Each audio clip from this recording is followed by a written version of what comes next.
Welcome to Sai simple சமையல்.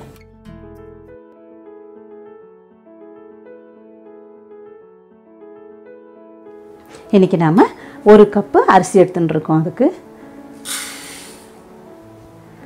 ஒரு cup அரிசிக்கு அரை கப்பு தோரம்பருப்பு, 1/4 கப்பு பச்சைப்பருப்பு. பச்சைப்பருப்பு சேர்க்கறதுனால நமக்கு கடைசியில் ஒரு க்ரீமி டெக்ஸ்சர் கிடைக்கும். அதுக்காக தான். இப்போது அரிசியும் பருப்பையும் 2-3 தடவை நல்லா கழுவி எடுத்துக்கலாம். இப்போ அரிசி பருப்பு ஊறுறதுக்குள்ளே நம்ம மசாலா ரெடி பண்ணிக்கலாம். ஸ்டவ்வில் ஒரு பேன் வச்சிடலாம். பேன் சூடானதும் 2 டேபிள் ஸ்பூன் தனியா, 1 டேபிள் ஸ்பூன் கடலைப்பருப்பு, 1/2 டேபிள் ஸ்பூன் உளுத்தம்பருப்பு, 1/2 ஸ்பூன் மிளகு, 1/4 ஸ்பூன் வெந்தயம், 1/2 ஸ்பூன் சீரகம், 1 ஸ்பூன் எள்ளு, ஒரு சின்ன துண்டு பட்டை, 2 கிராம்பு. இதெல்லாம் சேர்த்து நல்லா வாசனை வர வரைக்கும் வறுத்துக்கலாம்.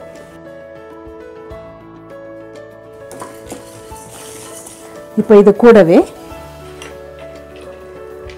ஒரு 4-5 முந்திரி சேர்த்துக்கோங்க. 1 டேபிள் ஸ்பூன் தேங்காய்,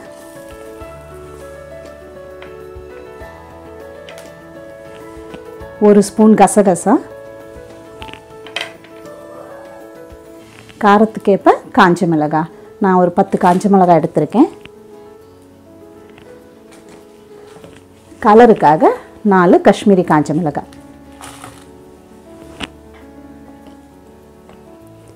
கொஞ்சம் கறிவேப்பிலை, இதையும் சேர்த்து நல்லா வறுத்துக்கோங்க.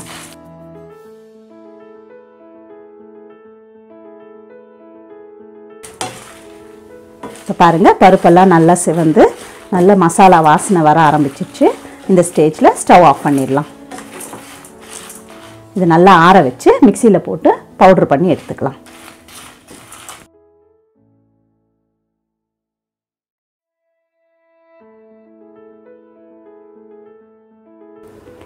நம்ம அரிசி பருப்பு ஊற வச்சு 1/2 மணி நேரம் ஆயாச்சு. இப்போ அதை ஸ்டவ்வில் வச்சுட்டு ஒரு சின்ன துண்டு பெருங்காயம், இந்த சாதத்துக்கு தேவையான அளவு உப்பு கொஞ்சமாக, 1/4 ஸ்பூன் மஞ்சள் தூள்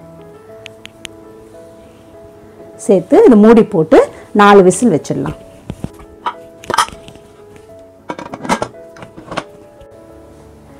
அரிசி பருப்பு வேகிறதுக்குள்ளே நம்ம கிரேவி ரெடி பண்ணிடலாம். ஸ்டவ்வில் ஒரு பேன் வச்சுக்கோங்க. பேன் சூடானதும் 1 டேபிள் ஸ்பூன் எண்ணெய் சேர்த்துக்கோங்க.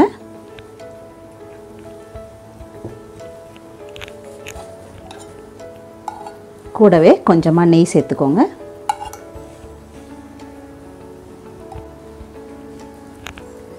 எண்ணெய் காஞ்சதும் இதில் 100 கிராம் சாம்பார் வெங்காயம் சேர்த்துக்கலாம்.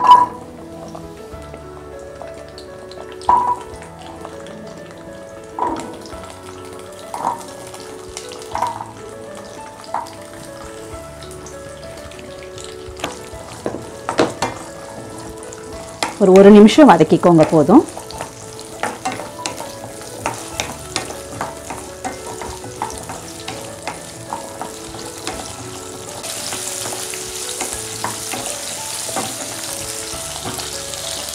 இப்போ இதில் 3 தக்காளி கட் பண்ணி வச்சுருக்கேன், அதை சேர்த்துக்கலாம்.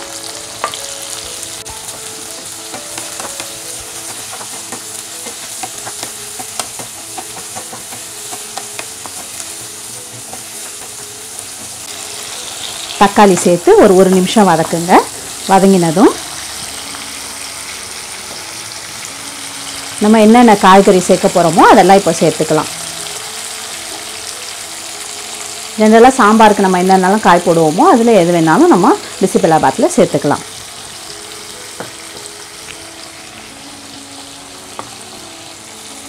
முருங்கைக்காய், பீன்ஸ் எல்லாம் ஒரு கைப்பிடி அளவு சேர்த்துக்கிட்டா போதும். கத்திரிக்காய்,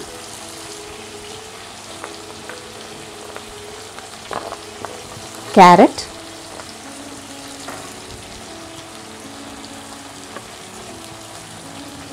உருளைக்கிழங்கு,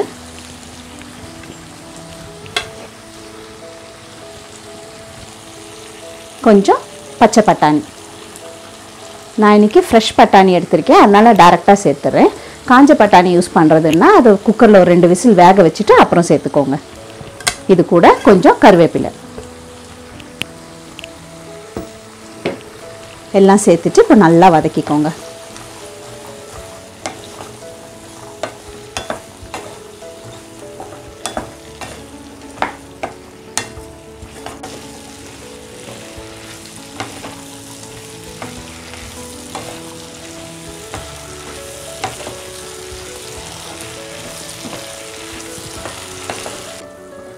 பாருங்க, காய்கறி எல்லாம் நல்லா வதங்கிடுச்சு.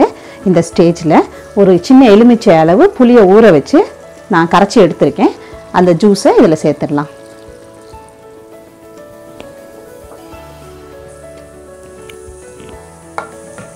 இது கூட நம்ம வறுத்து எடுத்தோம் இல்லையா, அந்த மசாலாவை அரைச்சி எடுத்துகிட்டு வந்திருக்கேன். அதையும் இது கூட சேர்த்துடலாம்.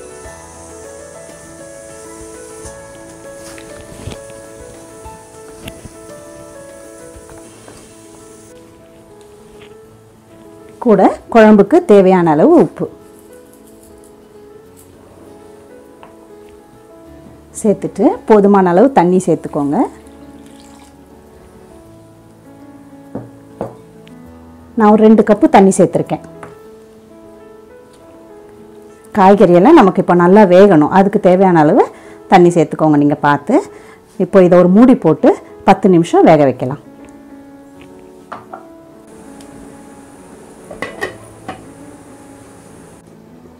இப்போ 10 நிமிஷம் ஆயாச்சு. எப்படி திறந்து பார்க்கலாம்.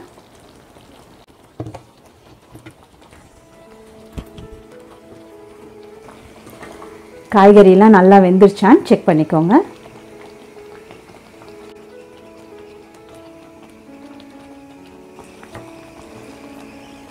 காய்கறியெல்லாம் வெந்துருச்சு. இப்போ ஸ்டவ் ஆஃப் பண்ணிடலாம். இப்போ இந்த நேரத்தில் நமக்கு அரிசி பருப்பும் வெந்து 4 விசில் அடிச்சிருச்சு. ப்ரெஷரும் ஃபுல்லாக ரிலீஸ் ஆகிடுச்சு.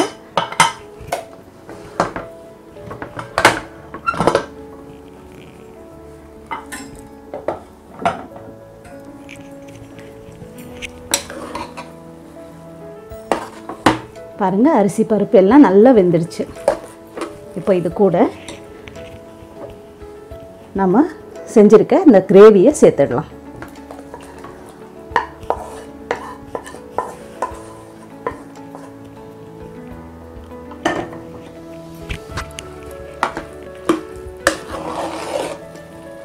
நல்லா கலந்து விட்டுக்கோங்க.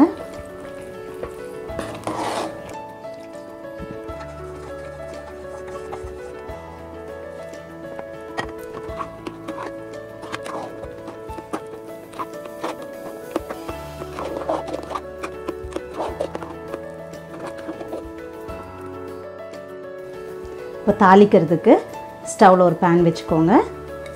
பேன் சூடானதும் ஒரு டேபிள் ஸ்பூன் எண்ணெய் சேர்த்துக்கோங்க. 2 காஞ்ச மிளகாய் கிள்ளி வச்சுருக்கேன், அதை சேர்த்துறேன். எண்ணெய் சூடான அப்புறமா கொஞ்சம் கடுகு சேர்த்துடலாம்.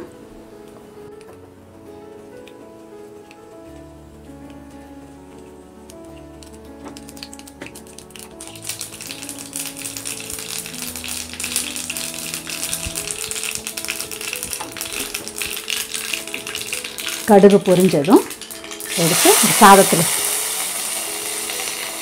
சாதத்தில் சேர்த்துருங்க. இப்போ இது கூட ஒரு டேபிள் ஸ்பூன் அளவு முந்திரி எடுத்திருக்கேன். 10 முந்திரி உடச்சி வச்சுருக்கேன். இதை அப்படியே சேர்த்துடலாம்.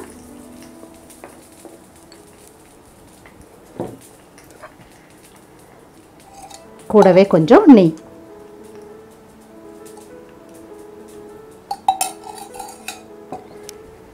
இது எல்லாத்தையும் சேர்த்துட்டு ஒரு தடவை நல்லா கலந்து விட்டுக்கோங்க.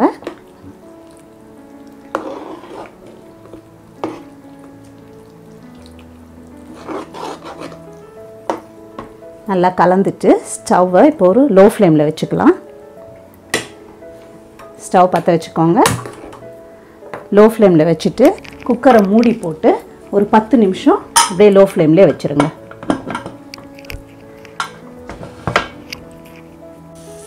இப்போ 10 நிமிஷம் ஆயாச்சு. நம்ம ஸ்டவ் ஆஃப் பண்ணிடலாம். பாருங்கள், 10 நிமிஷமாக நான் ரொம்ப லோ ஃப்ளேமில் தான் வச்சுருந்தேன். ஃப்ளேம் ஹை வச்சிங்கன்னா அடி பிடிச்சிரும். அதனால் அது கொஞ்சம் கவனமாக இருந்துருங்க. இப்போ ஸ்டவ் ஆஃப் பண்ணிடலாம்.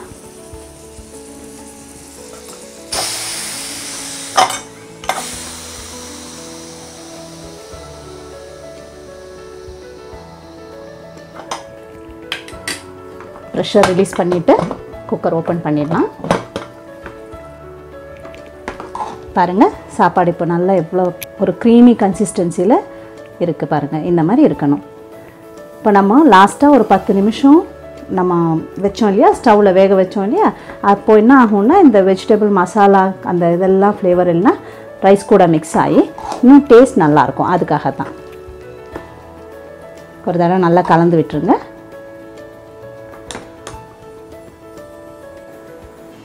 சுவையான மணமான சாம்பார் சாதம் தயார். ட்ரை பண்ணி பாருங்கள். இந்த வீடியோ உங்களுக்கு பிடிச்சிருந்தா லைக் பண்ணுங்கள், ஷேர் பண்ணுங்கள், சப்ஸ்கிரைப் பண்ணுங்கள். சிம்பிளாக சமைங்க, சுவையாக சாப்பிடுங்க.